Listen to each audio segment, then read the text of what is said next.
America உக்ரைனின் defence add breeze செய்து மறவைத்துள்ளது. நீங்கள் அந்த செய்தி அறிந்திருப்பீர்கள். அது ஒரு குளோபல் செய்தியாகும். அமெரிக்க மீடியா ப்ரூடல் டிசிஷன் என்றே குறிப்பிடுகிறது. அதாவது உக்ரைனின் பிரசிடென்ட் கோமாளி விளாடிமிர் ஸ்லெவன்ஸ்கி முட்டாள்தனத்தில் இருந்து ஒவ்வொன்றையும் காட்டிக் கொடுத்தார். ஏன் ஜேடி வான்ஸ் சொன்னார் என்பதை பார்த்தால், யூரோப்பிய நாடுகள் கேமராவுக்கு முன்பு சொல்வது போலல்லாமல் எங்களிடம் சொல்கிறார்கள். அதாவது உக்ரைன் பிரசிடென்ட் காட்டியது முட்டாள்தனமாகும். ஒருபோதும் இந்த முறையில் இதை இழுக்கக்கூடாது. அவருக்கு இந்த போர் டிப்ளமசி என்றால் என்ன என்பது பற்றி எந்த பிடிப்பும் இல்லை. இதை எப்படி முடிப்பது என்று தெரியல. கோமாளியாக நடிக்கிறார். இதுதான் ஜேடி வான்ஸ் சொன்னது. அதாவது யூரோப்பிய நாடுகள் கேமரா முன்பு வைத்து சொல்றதில்லை, இவங்களோட டெலிஃபோன்ல சொல்றாங்க, நேர்மாறா சொல்றாங்க. காரணம், இந்த இஷ்யூ இப்பொழுது சோர்ட் அவுட் செய்ய போறதில்லை. அது யூரோப்பை டீப்பாக பாதிக்கும். இதற்காகத்தான் நான் முதலில் சொன்னேன், இந்த சம்பவத்திற்குள் உக்ரைன் பிரசிடென்ட் செய்த முட்டாள்தனம். அதற்கு பெரிய விலை கொடுக்க போவது யூரோப்பிய நாடுகளும் மற்ற நாடுகளும் ஆகும். அமெரிக்க டிஃபென்ஸ், அதாவது டிஃபென்ஸ் ஏட் பிரீஸ் செய்துவிட்டால் ஏற்படும் பிரதியாகாதம் என்ன? நான் இதற்குள் உக்ரைன் ரசிகர்களுடனும் ரஷ்ய ரசிகர்களுடனும் நேரடியாக கேட்கிறேன். உங்களுக்கு இது பற்றி என்ன ஐடியாக்கள் உள்ளன? என்னென்ன தெளிவாக நடக்கப் போகிறது?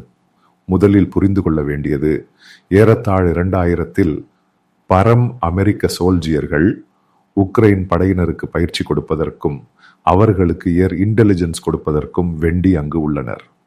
உக்ரைனுக்கு கொடுக்கப்படும் மிகப்பெரிய உதவி என்று சொன்னால் அமெரிக்காவே கொடுப்பது, வெபன்களாக இருந்தாலும் மெயின் பவர் என்ற முறையிலும்.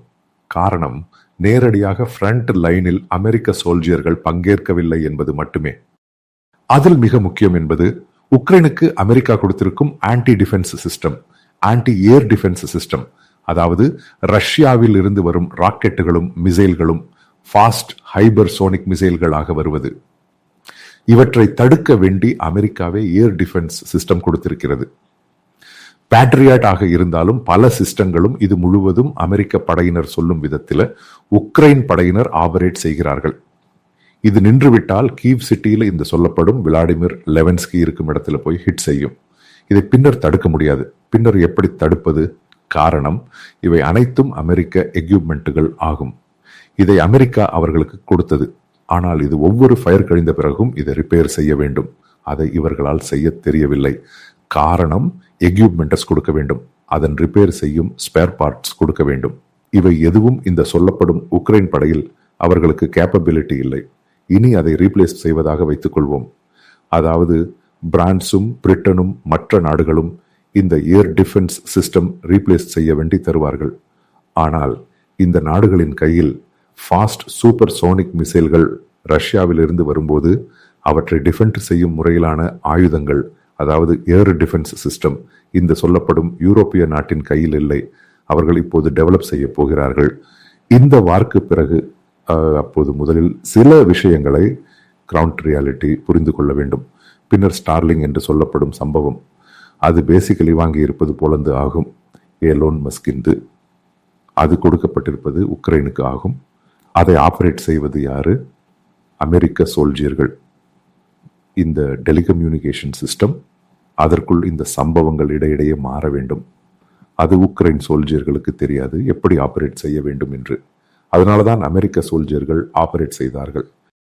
டெலிகம்யூனிகேஷன் சிஸ்டம் கம்ப்ளீட் டீரெயில் செய்துவிட்டால் பின்னர் எப்படி இவர்களால் படையினருக்கு டிஃபென்ஸ் சிஸ்டம் நேரடியாக செயல்படுத்த முடியும்? நான் அதற்குள் கிராப் உருவாக்கியுள்ளேன். நீங்கள் அதை பார்த்தால் புரிந்து கொள்ளலாம். அதாவது ஸ்ட்ராட்டஜிக் அட்வான்டேஜ் பெரிய அளவில் ரஷ்யாவுக்கு கிடைக்கப் போகிறது. உக்ரைன் நகரங்கள் முழுவதும் ரஷ்யா இப்போது நுழைந்து தாக்கினால் பல உக்ரைன் நகரங்கள் ரஷ்யாவின் கையில் செல்லும். காரணம், படையினரின் கையில் வெபன்ஸ் மட்டும் போதாது, அவர்களுக்கு ப்ராப்பர் டெலிகம்யூனிகேஷன் வேண்டும். இந்த சாட்டலைட் இன்டெலிஜென்ஸ் அனைத்தும் அமெரிக்கா கொடுப்பது ஆகும். அதற்காகவே ஸ்டார்லிங்க் வைக்கப்பட்டுள்ளது. இவை எதுவும் நேரடியாக செயல்படவில்லை என்றால் காரணம், அதை செயல்படுத்தி கொண்டிருந்த அமெரிக்க சோல்ஜியர்கள் ஆவார்கள். அவர்கள் பின்வாங்கிவிட்டால் பின்னர் இந்த உக்ரைனால் இந்த சாதனத்தை ஆபரேட் செய்ய தெரியாது. காரணம், இப்படி டேட்டா வந்து கொண்டு அதை கன்வெர்ட் செய்து மாற்றி எடுத்த பிறகுதான் சொல்கிறார்கள், இந்த இடத்துல ஃபயர் செய்ய வேண்டும், இந்த இடத்துல ஃபயர் செய்யக்கூடாது, இந்த இடத்தில் மக்கள் வருகிறார்கள். பின்னர் எப்படி எகனாமிக் இஷ்யூ ஏற்படும்? காரணம், மக்களுக்கு பயம் ஏற்படும், பானிக் ஆகிவிடும்.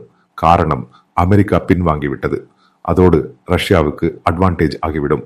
மக்கள் அங்கிருந்து தப்பியோடத் தொடங்குவார்கள். மீண்டும் ஏறத்தாழ 20 லட்சத்தில் பரம் மக்கள் உக்ரைனில் இருந்து வெளியேறியுள்ளனர். மீதமுள்ளவர்களும் செல்வார்கள். அதுதான் இந்த பொட்டன் கோமாளி காட்டிய முட்டாள்தனம் என்று சொல்கிறார்கள். அதாவது உக்ரைனின் எகனாமிக் நிலை கம்ப்ளீட் ஆக மாறிவிடும். இந்த சொல்லப்படும் பல நகரங்கள் மீண்டும் ரஷ்யா கைப்பற்றும். உக்ரைனுக்கு கிடைத்த அட்வான்டேஜ் என்று சொல்வது பூர்ணமாக ஜீரோவுக்கு வரும். கீவ் சிட்டி வரை கைப்பற்றிவிடும். மக்கள் பேனிக் ஆகி விடுவார்கள். அமெரிக்காவின் ஹோவல் ஆபீஸில் நடத்தப்பட்டதின் உள்ளே அவருக்கு பாப்புலாரிட்டி கிடைத்தது. சம்பவம் சரியானது. ஆனால் திரும்பி வந்த பிறகு அவனுடைய அனைத்து மக்களின் வாழ்க்கையிலும் அவனுடைய நாடு போய்விட்டது என்று சொல்லும்போது நேர்மாறாகிவிடும். அது உக்ரைனில் மட்டுமல்ல, உலகம் முழுவதும் நடக்கும் சம்பவமாகும். அதுதான் இப்போது உக்ரைனில் நடக்கப் போகுது. அதனாலதான் நான் சொல்றேன், சில சமயங்கள்ல இந்த கேவாசி காரணமாக ரஷ்யா இப்போது அட்வான்டேஜ் எடுக்கும் பூர்ணமாக. காரணம், இப்போதைய அந்த சம்பவத்தை அவர்கள் பயன்படுத்துவார்கள். காரணம், அமெரிக்கா ப்ரீஸ் செய்துவிட்டது. இந்த சொல்லப்படும் யூரோப்பிய நாடுகளால் திடீரென்று நுழைந்து தலையிட முடியாது. காரணம், அவர்களிடம் இந்த சாதனங்கள், இந்த ரஷ்யன் சாதனங்களுடன் போட்டியிடும் சாதனங்கள் இல்லை. வெபன்ஸும் எக்யூப்மெண்ட்ஸும் இல்லை. இவை அனைத்தும் நான் அதற்குள் சென்று முழுவதுமாக தெரிந்தெடுத்தேன். சம்பவம் என்னவென்றால், இவர்களிடம் என்னென்ன உள்ளது, இவற்றில் என்னென்ன உள்ளது, எந்த முறையிலான வெபன்ஸ் யூரோப்பிய நாடுகள் பயன்படுத்துகின்றன, ரஷ்யனுடன் கவுண்டர் செய்ய அவர்களால் முடியுமா இல்லையா என்பதெல்லாம். அதற்கிடையில் இந்த கூட்டம் காட்டிய மற்றொரு சம்பவம் உள்ளது. இந்த டர்க்கியிடம் சொல்லி அவர்களின் போர்ஸ் தரும்படி கேட்டார்கள். இந்த டர்க்கியுடன் யூரோப்பில் உள்ள பல நாடுகள் மோதிக்கொண்டிருக்கின்றன. இது ஒரு பெரிய பிரச்சனையாகும். பிரான்ஸ் ஒரு பிரச்சனை, அதே போல் ஸ்வீடன் ஒரு பிரச்சனை. இவர்கள் அனைவரும் உக்ரைனுக்கு பொருளாதார ரீதியாக உதவுவதற்காக நிற்கும் நாடுகள்.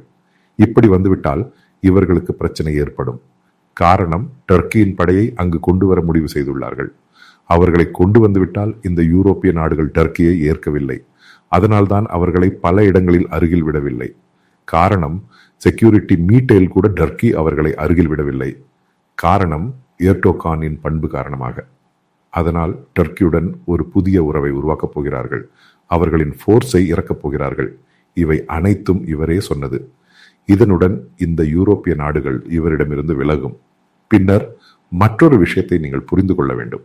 அமெரிக்கா உதவியை மறவைத்து விட்டால் நாடோ அலையன்ஸை சேர்ந்த யூரோப்பிய நாடுகள் கூட உக்ரைனுக்கு உதவ பயப்படும். காரணம், இந்த நாட்டிற்கு எதற்காவது தேவைப்பட்டால் நாளை அமெரிக்காவே வர வேண்டும். இதைத்தான் இந்த சூப்பர் போலீஸ்கோப் என்று சொல்கிறார்கள். உலக போலீஸ் அமெரிக்கா தான். அதை எதிர்க்க இந்த யூரோப்பிய நாடுகள் தயாராக இல்லை. மீண்டும் சொல்கிறேன், இதை கேட்கும் பலரிடம் சொல்லலாம், இது இந்த விளாடிமிர் ஸ்லெவன்ஸ்கி காட்டியுள்ள உலக முட்டாள்தனம் மற்றும் மடத்தனமாகும். இதை விரைவில் ஒரு சீஸ் ஃபயர் சொல்யூஷன் உருவாக்க வேண்டும். இல்லையெனில் உக்ரைனில் இது ஏற்படும் பல யூரோப்பிய நாடுகள் பர்சனல் டாக்ஸில் ஜேடி வான்சைடம் சொல்லிவிட்டால் இவர் விலகுவதே நல்லது. அதாவது விளாடிமிர் செலன்ஸ்கி அவர்களின் பிரசிடென்ட் விலகுவதே நல்லது. காரணம், இவருக்கு இஷ்ட சக்தி இல்லை, போரை நிறுத்த ஆர்வம் இல்லை. இது அனைத்து நாடுகளையும் பாதிக்கிறது. அதாவது வரவிருக்கும் நாட்களில் அமெரிக்கா விலகிய பிறகு அங்கு என்ன நடக்கும்? வரவிருக்கும் மணி நேரங்களிலும் நாட்களிலும் பார்க்க போகிறோம். எனது ஒரு கண்காணிப்பின்படி உக்ரைனில் பெரிய அழுத்தம் ஏற்படும். பாலிடிக்ஸில் பொலிட்டிக்கல் அழுத்தம் ஏற்படும், மிலிட்டரி அழுத்தம் ஏற்படும். அங்கு இருக்கும் அமெரிக்க போர்ஸ் அங்கிருந்து விலகிய பிறகு அங்கு மிலிட்டரி ஒரு பெரிய ஜீரோவாக மாறும். அதோடு இவர் தவறு செய்வார். அதற்கான சாத்தியக்கூறுகள் அதிகம். இல்லையெனில் இவர் முழுமையாக சரண்டர் செய்து மன்னிப்பு கேட்க வேண்டும். இதைத்தான் அமெரிக்கா சொல்கிறது. காரணம், அவர் தவறு செய்தார். மன்னிப்பு கேட்டால் அமெரிக்கா உதவ தயாராக உள்ளது. இந்த MOU இல் கையெழுத்திட சீஸ் ஃபயருக்கு ரஷ்யாவும் தயாராக உள்ளது. இந்த முட்டாள்தனத்தை எல்லாம் காட்டி உக்ரைனை மகானாக சொல்கிறீர்கள். நீங்கள் சிந்தித்து பாருங்கள். நீங்கள் ஒவ்வொருவரும் சிந்தித்து பாருங்கள்.